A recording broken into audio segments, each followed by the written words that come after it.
Guys, ganun lang siya. Kailangan make sure na matarget mo siya sa doon kung saan parte na siya ay hindi na makakatakbo pa. At kailangan mabilis kang bababa at magmasid ka na walang mabubulabog sa mga kasamahan pa nila, na sa ganon sa susunod hindi na sila madadala sa pagbalik sa ilog at doon iinom. Sa ganon ikaw ay makakahanap pa at makakaabang pa ng another food mo sa sunod mo pang makakain sa mga susunod mga araw na ikaw ay makahunting ng isang wild goat or wild pig or baboy ramo or usa. So pakita natin siya kung paano sa hatingan at tatamaan, at sa ganon ay may makukuha pa.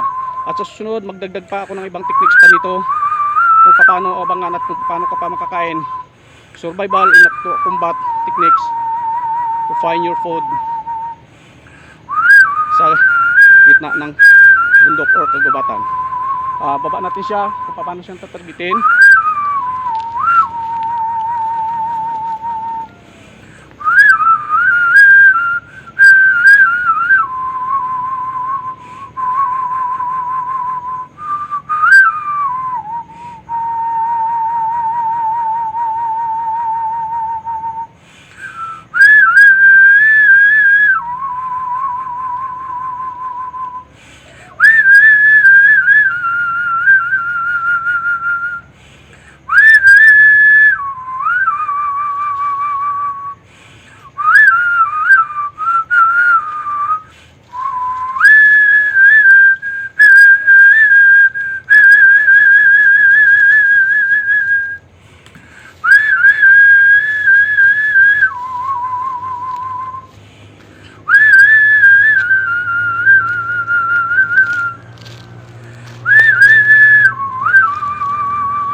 Make sure na tatamaan mo siya sa leg o sa parte ng kanyang tiyan para ay siya hindi na makatakbo.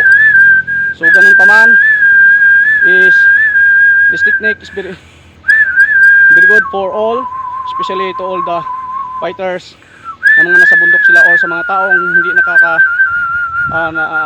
gustong manghuli ng makakain na nasa bundok. So ito ay